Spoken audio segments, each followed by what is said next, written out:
وقال الذي آمن يا قوم اتبعون أهدكم سبيل الرشاد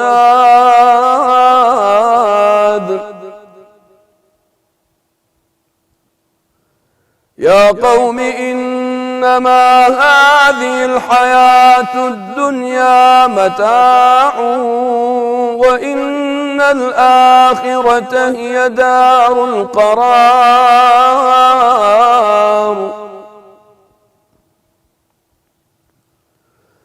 من عمل سيئة فلا يجزى إلا مثلها ومن عمل صالحا من ذكر أو أنثى وهو مؤمن فأولئك